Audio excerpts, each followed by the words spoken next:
নরেন্দ্রপুরে লস্করপুরে একই পরিবারের 3 জনের মৃত্যুর ঘটনায় তদন্ত শুরু করলো পুলিশ। ঘটনাস্থল থেকে উদ্ধার হয় সুসাইড নোট। উদ্ধার হওয়া সেই সুসাইড নোট খতিয়ে দেখছে পুলিশ। তদন্তে পুলিশ জানতে পারে আর্থিক ঋণে জর্জরিত ছিল ওই পরিবারটি। দেবু নামে এক ব্যক্তির কথা জানতে পেরেছে তদন্তকারী পুলিশ দল, যার বিরুদ্ধে অভিযোগ করেছে পরিবারের সদস্যরা।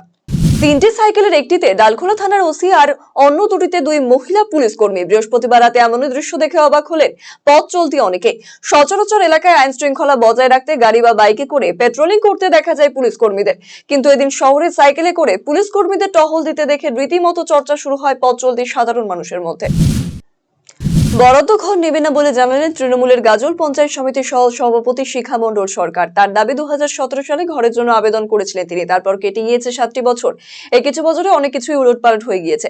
কর্কচ অঞ্চলের সাধারণ গৃহবধূ থেকে তিনি নির্বাচনে দাঁড়িয়ে হয়েছেন পঞ্চায়েত সমিতির সহ সভাপতি। বর্তমানে তার পরিবারের জন্য 3টি ঘর বরাদ্দ হয়েছে, কিন্তু ভাঙাচোরা ঘরে অনেকে ঝড়-ঝাপটা সামলে তিনি মানুষের জন্য কাজ করে চলেছেন। ফলে ভিডিওর কাছে আবাস যোজনা প্রকল্পের উপভোক্তার তালিকা থেকে তার নাম প্রত্যাহারের আবেদন জানিয়েছেন শিখা দেবী। ঠাকুরপুকুরে বন্ধ ঘর থেকে মহিলার পচা গলা দেহ উদ্ধার। মৃতার নাম অর্চনা চ্যাটার্জি। 55 বছর বয়সী ওই মহিলা ঠাকুরপুকুর থানার 351 অভয়পদ রোড এলাকার একটি দোতলা বাড়ির একতলায় ভাড়া থাকতেন। স্থানীয় বাসিন্দা জানান, বেশ কয়েকদিন ধরে ওই মহিলাকে দেখা যাচ্ছিল না, ঘরের দরজা বন্ধ থাকতো। শুক্রবার ওই ঘর থেকে পচা গন্ধ বের হলে ঠাকুরপুকুর থানায় খবর দেওয়া হয়। ঠাকুরপুকুর থানার পুলিশ এসে ঘর থেকে মহিলার পচা গলার মৃতদেহ উদ্ধার করে ময়নাতদন্তের জন্য পাঠায়।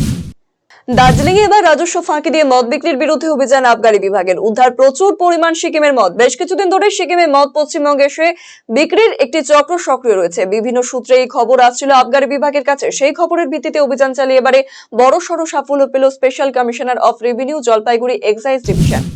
রেশন দুর্নীতি বন্ধ সহ 8 দফা দাবি নিয়ে কালিয়াগঞ্জ পৌর খাদ্য এবং সরবরাহ দপ্তরে ডেপুটেশন দিল বিজেপি। শুক্রবার বিকেলে কালিয়াগঞ্জ পৌর খাদ্য এবং সরবরাহ দপ্তরের পরিদর্শক সুমনদের হাতে দাবি সনদ পেশ করে বিজেপি নেতৃত্ব। এদিন ডেপুটেশন কর্মসূচি ঘিরে অপ্রীতিকর ঘটনা রুখতে পুলিশ মোতায়েন ছিল পুরসভার পৌর খাদ্য এবং সরবরাহ দপ্তরে।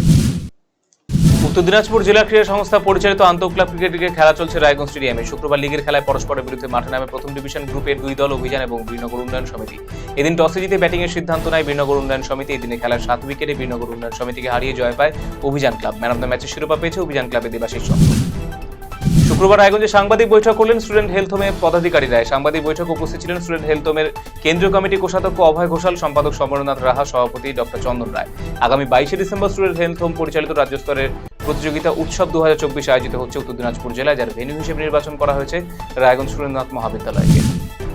কাজ ছেড়ে বাড়ি ফেরার পথে বাইকের ধাক্কায় মৃত্যু হলো এক শ্রমিকের। বৃহস্পতিবার ঘটনাটি ঘটেছে রায়গঞ্জের 11 নম্বর পঞ্চায়েত থেকে কিছুটা দূরে। জানা গেছে মৃতের নাম তাপস বর্মন। শ্রমিকের কাজ করতেন তিনি। স্থানীয় সূত্রে জানা গেছে কাজ ছেড়ে পায়ে হেঁটে বাড়ি ফিরছিলেন তিনি। সেই সময় পেছন থেকে মোটর বাইক ধাক্কা মারে তাকে। রায়গঞ্জ গভর্নমেন্ট মেডিকেল কলেজ হাসপাতালে নিয়ে যাওয়া হলে শুক্রবার ভোরে তার মৃত্যু হয়। শীতের মরশুমে ঘন কুয়াশার কারণে বাতিল করা হলো 2 জোড়া ট্রেন। তেলতা রাধিকাপুর আপ ও ডাউন বাতিল করা হলো এই দুটো ট্রেন।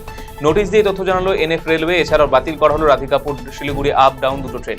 এই ট্রেনগুলো 14 থেকে 28 ডিসেম্বর এবং 15 থেকে 29 ডিসেম্বর পর্যন্ত বন্ধ থাকবে। দমকল কেন্দ্র নির্মাণের জন্য মালদার কালিয়াচকে যদুপুরে জায়গা পরিদর্শন করলেন প্রশাসনের আধিকারিকেরা। এদিন যদুপুর স্ট্যান্ড লাগোয়া দমকল কেন্দ্র নির্মাণের জন্য জায়গা নির্বাচন করা হয়েছে। এদিন সেই জায়গা পরিদর্শনে গিয়েছেন রাজ্যের মন্ত্রী সাবিনা ইয়াসমিন, মহকুমা শাসক পঙ্কজ তামাং, বিডিও সত্যজিৎ হালদার এবং মালদা জেলার দমকল কেন্দ্রের আধিকারিকেরা। 90 দিনের মাথাতেও সাপ্লিমেন্টারি চার্জশিট দিতে পারল না সিবিআই। ফলে আরজিকর মেডিকেলের তরুণী চিকিৎসক ধর্ষণ খুনের মামলায় জামিন পেয়ে গেল আরজিকর মেডিকেল কলেজের প্রাক্তন অধ্যক্ষ সন্দীপ ঘোষ। জামিন পেলেন টালা থানার প্রাক্তন আইসি অভিজিৎ মণ্ডল। 2000 টাকার ব্যক্তিগত বন্ডে দুজনকে জামিন দিয়েছে আদালত। শুক্রবার বিকেলে এই খবর আসার পরে সংবাদ মাধ্যমের সামনে চরম হতাশা ব্যক্ত করেন মৃত তরুণী চিকিৎসকের মা।